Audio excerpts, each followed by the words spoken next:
یا کوئی صوفی کہتا ہے کہ دنیا دھوکہ ہے، مایا ہے، تو ان کا مطلب یہ درخت، پہاڑ، دریا نہیں ہے دھوکہ، ان کا مطلب وہ دنیا ہے جو تم نے ذہن میں تخلیق کر رکھی ہے، جو تمہارے تعصبات، تمہاری خواہشات، تمہارے خوابوں سے بنی ہے۔ یہ ذہنی دنیا جھوٹی ہے، تم کو وہی دکھائی دیتا ہے جو تم دیکھنا چاہتے ہو۔ بدھ کہتے ہیں رک جاؤ، اس قصیدہ خوانی کو بند کرو، کیونکہ یہ لوری بن کر تمہاری نیند کو اور گہرا کر دے گی۔ تعریف کرنی ہے تو پھر سچ کی کرو، بیداری کی کرو، نروان کی کرو، نجات کی کرو، سچ ریئلٹی کی کرو۔ لیکن سچ کڑوا ہوتا ہے، سچ تمہارے میٹھے خوابوں کو توڑ دیتا ہے، اس لیے تمہیں سچ بولنے والے لوگ زہر لگتے ہیں۔ یہی تو وجہ ہے تم سقراطوں کو زہر کا پیالہ دیتے ہو، منصور حلاجوں کو سولی لٹکاتے ہو، عیسیٰ کو صلیب دیتے ہو، کیونکہ وہ تمہیں جگانے آتے ہیں مگر تم سونا چاہتے ہو۔ صوفی فقیر بہاؤالدین کا مشہور واقعہ ہے، لوگ دور دور سے ان کے پاس آتے تھے لیکن اکثر غلط وجوہات کی بنیاد پر۔ ایک شخص ان کے پاس آیا اور مرید ہو گیا۔ اس کی نیت یہ تھی کہ وہ بھی بہاؤالدین کی طرح با اثر اور مشہور ہو جائے۔ بہاؤالدین نے اسے بھانپ لیا اور کہا تم غلط وجہ سے صحیح جگہ اور صحیح لوگوں میں آ گئے ہو، تم یہاں خود کو بدلنے نہیں، خود کو سجانے آئے ہو۔ تم چاہتے ہو کہ لوگ تمہاری پوجا کریں اور یہی خواہش روحانیت کی موت ہے۔ وہ شخص باز نہ آیا۔ اس نے دیکھا کہ بہاؤالدین ہمیشہ اپنی جیب میں ایک چمکدار ہیرا رکھتے ہیں۔ اس نادان نے سوچا کہ یہ ساری کرامات اور سارا اثر اسی ہیرے کی وجہ سے ہے۔ اگر یہ ہیرا مجھے مل جائے تو میں بھی عظیم صوفی بن جاؤں گا۔ ایک رات اس نے وہ ہیرا چرا لیا اور وہاں سے بھاگ گیا۔ برسوں گزر گئے، اس نے اس ہیرے کی نمائش کی، لوگوں کو متاثر کرنے کی کوشش کی، مگر اسے وہ عزت، وہ سکون کہیں نہ ملا۔ ہیرا وہی تھا مگر اس کے ہاتھ میں وہ صرف ایک پتھر رہ گیا۔ ایک دن بہاؤالدین اس کے دروازے پر پہنچے اور کہا اب بہت ہو گیا، میرا ہیرا واپس کر دے۔ وہ شخص قدموں میں گر پڑا اور بولا حضور ہیرا تو یہی ہے، مگر اس نے مجھے وہ طاقت کیوں نہ دی جو آپ کے پاس تھی۔ بہاؤالدین نے ایک تاریخی جملہ کہا، جب تک تو خود ہیرا نہ ہو جائے تیرے ہاتھ میں آیا ہر ہیرا پتھر رہے گا، اور جس دن تو اندر سے ہیرا ہو گیا تیرے ہاتھ پتھر بھی آئے گا تو ہیرا بن جائے گا۔ تو کب تک باہر کی چیزوں سے اپنی قیمت بڑھانے کی کوشش کرتا رہے گا؟ اپنی قیمت اپنے اندر پیدا کر۔ زندگی کے دو ہی رستے ہیں، یا تو باہر بھکاری بن کر مانگتے رہو یا پھر اندر بادشاہ بن کر جیو۔ جس نے خود کو پا لیا اسے کسی بیرونی سہارے کی ضرورت نہ رہی۔ دھیان، میڈیٹیشن کیا ہے؟ میڈیٹیشن خود کو پانے کا نام ہے، لیکن خود کو پانے کے لیے ان تمام چیزوں کو ہٹانا پڑتا ہے جو تم نہیں ہو۔ یہ عمل ایسا ہی ہے جیسے پیاز چھیلنا۔ تم ایک چھلکا اتارتے ہو، پھر دوسرا، پھر تیسرا۔ چھلکے کیا ہیں؟ یہ تمہارا جسم ایک چھلکا ہے، یہ تمہارے تھاٹس ایک چھلکا ہیں، یہ تمہارے جذبات، ایموشنز ایک چھلکا ہیں، یہ تمہارے عقیدے، عقائد، ازمز یہ ایک چھلکا ہیں، یہ تمہارا عہدہ، نام، سٹیٹس یہ ایک چھلکا ہے۔ یہ سب چھلکے ہیں اور یہ سب اتارے جا سکتے ہیں۔ جب سارے چھلکے اتر جاتے ہیں تو آخر میں کیا بچتا ہے؟ صفر، خلا، کچھ بھی نہیں، نتھنگنیس۔ وہی خلا، وہی خاموشی، وہی نتھنگنیس تمہاری اصل نیچر ہے۔ میڈیٹیشن کا مقصد اسی خلا تک پہنچنا ہے جسے کوئی تم سے چھین نہ سکے، جو تم سے الگ ہو نہ سکے، جسے آگ جلا نہ سکے اور تلوار کاٹ نہ سکے۔ جب انسان اس مقام پر پہنچتا ہے تو اسے جو خوشی ملتی ہے وہ دنیا کی کسی دولت میں نہیں ہے۔ کبیر نے کہا تھا میں ناچ رہا ہوں اور امرت برس رہا ہے۔ یہ وہ مقام ہے جہاں انسان کو مکمل قناعت اور اطمینان نصیب ہوتا ہے۔ اس سے پہلے جسے تم قناعت کہتے ہو، کنٹینٹمنٹ کہتے ہو، وہ بس ایک سمجھوتا ہوتا ہے۔ تم مجبوری میں صبر کر لیتے ہو کہ چلو جو ہے اسی میں خوش رہتے ہیں، مگر حقیقی خوشی صبر میں نہیں، حقیقی خوشی اپنے سورس تک، اپنی اصل تک پہنچ جانے میں ہے۔ اندھیرے سے لڑنے کی غلطی کبھی مت کرنا، اندھیرے کو دشمن نہ بنا لینا۔ اندھیرے کا اپنا کوئی وجود نہیں، وہ صرف روشنی کے نہ ہونے کا نام ہے۔ نور کی غیر موجودگی ہے اندھیرا۔ تم تلوار لے کر اندھیرے کو نہیں مار سکتے، تم ٹوکریوں میں بھر کر اندھیرے کو گھر سے باہر نہیں پھینک سکتے۔ اندھیرا مٹانا ہے تو طریقہ ایک ہے، دیا جلا لو۔ بدھ کہتے ہیں جب دانا شخص غفلت کو بیداری سے ہٹا دیتا ہے تو وہ حکمت کے محل پر چڑھ جاتا ہے۔ غفلت اندھیرا ہے اور بیداری روشنی ہے۔ اپنے غصے، اپنی ہوس اور اپنی برائیوں سے لڑنے میں وقت ضائع مت کرو، صرف ہوش کا دیا جلا لو۔ جہاں ہوش آ جاتا ہے وہاں برائی خود بخود ختم ہو جاتی ہے۔ جیسے روشنی آتے ہی اندھیرا مٹ جاتا ہے، ویسے ہی بیداری آتے ہی گناہ اور غفلت مٹ جاتی ہے۔ بدھ ایک خوبصورت مثال دیا کرتے تھے کہ جاگا ہوا شخص دنیا کو یوں دیکھتا ہے جیسے کوئی پہاڑ کی چوٹی پر بیٹھا ہو اور نیچے میدانوں میں لوگوں کو چلتے پھرتے دیکھ رہا ہو۔ یہ فرق آگے اور پیچھے کا نہیں، یہ فرق اونچائی اور نیچائی کا ہے۔ ایک سویا ہوا آدمی اور ایک جاگا ہوا آدمی ایک ہی زمین پہ چلتے نظر ضرور آتے ہیں، مگر ان کی دنیایں الگ ہوتی ہیں۔ سویا ہوا شخص خواب میں ہے، جاگا ہوا شخص حقیقت میں۔ ایک عجیب راز کی بات یہ ہے کہ تم جتنا زیادہ غفلت میں ہوگے تم کو وقت اتنا ہی کم محسوس ہوگا۔ تم ہمیشہ وقت کا رونا روتے رہو گے۔ وقت نہیں ملتا، زندگی بہت تیز ہے۔ کیوں؟ کیونکہ خواب میں وقت بہت تیزی سے گزرتا ہے، مگر جو شخص جاگ جاتا ہے اس کے لیے وقت تھم جاتا ہے، اس کے لیے ایک ایک لمحہ لامحدود ہو جاتا ہے۔ جاگا ہوا شخص وقت کی لمبائی لینتھ میں نہیں جیتا، وہ وقت کی گہرائی ڈیپتھ میں جیتا ہے۔ وہ ہر لمحے کو اس کی مکمل گہرائی میں جا کر محسوس کرتا ہے۔ اگر تم صرف سمندر کی سطح پر ہو تو لہریں نظر آئیں گی، لیکن اگر تم غوطہ لگا کر نیچے گئے تو وہاں ایک خاموش اور اتھاہ دنیا پاؤ گے۔ بیدار شخص لمحے کی گہرائی میں اتر جاتا ہے، اس لیے اسے زندگی کبھی کم نہیں لگتی۔ اس کے لیے ہر لمحہ ابدیت، ایٹرنیٹی کا پیغام لاتا ہے۔ بدھ کہتے ہیں جو فقیر بیداری میں لگا ہے وہ آگ کی طرح چھوٹے موٹے بندھنوں کو جلاتا ہوا آگے بڑھتا ہے۔ یہاں جلانا بہت اہم لفظ ہے۔ وہ بندھنوں کو کھولتا نہیں، توڑتا نہیں، جلا دیتا ہے، کیونکہ جو رسی کھولی جائے وہ دوبارہ باندھی جا سکتی ہے، جو زنجیر ٹوٹی ہو اسے دوبارہ جوڑا جا سکتا ہے، لیکن جو جل کر راکھ ہو گیا وہ دوبارہ کبھی قید نہیں کر سکتا۔ بیداری وہ آگ ہے جس میں تمہارے دکھ، تمہاری پریشانیاں، تمہاری ذہنی غلامیاں اور تمام جھوٹے تعلقات جل کر بھسم ہو جاتے ہیں۔ جاگا ہوا انسان جہاں سے گزرتا ہے وہ اپنی موجودگی سے، پریزنس سے دوسروں کے بندھنوں پر بھی اثر ڈالتا ہے۔ اس کی نظر میں وہ تاثیر ہوتی ہے کہ وہ دوسروں کو بھی ان کی نیند سے چونکا دیتا ہے۔ حافظ شیرازی اور امیر تیمور کا قصہ مشہور ہے۔ حافظ نے اپنے ایک شعر میں کہا، میں اپنے محبوب کے گال کے ایک تل کے بدلے سمرقند اور بخارا بخش دوں۔ تیمور لنگ جو اس وقت کا فاتح اور ظالم بادشاہ تھا، اس نے حافظ کو طلب کیا اور غصے سے کہا، میں نے دنیا کو فتح کرنے کے لیے تلواریں چلائیں اور تو ایک فقیر ہو کر میرے شہر بخش رہا ہے، تیری یہ اوقات؟ حافظ نے اپنی پھٹی پرانی گدڑی دیکھی اور مسکرا کر کہا، بادشاہ سلامت، اسی فضول خرچی کی وجہ سے تو میرا یہ حال ہے جو آپ دیکھ رہے ہیں۔ اور پھر اس نے ایک گہری بات سمجھائی کہ اصل ملکیت تو خدا کی ہے، ہم تو صرف نگران ہیں۔ چیزیں پکڑ کر بیٹھنے سے انسان بادشاہ نہیں بنتا، بلکہ دل سے چیزوں کی وقت نکال دینے سے انسان شہنشاہ بنتا ہے۔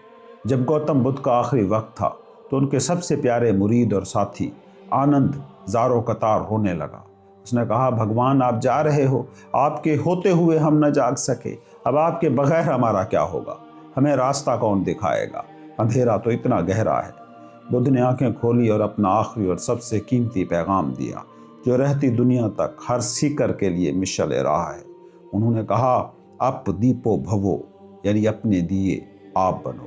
بدھ نے کہا، آنند رو مت، میں تمہیں روشنی دے نہیں سکتا، میں اشارہ کر سکتا ہوں، میری روشنی تو میرے ساتھ جائے گی، تمہیں تو اپنی روشنی خود پیدا کرنی ہوگی، کسی کے سہارے مت رہنا۔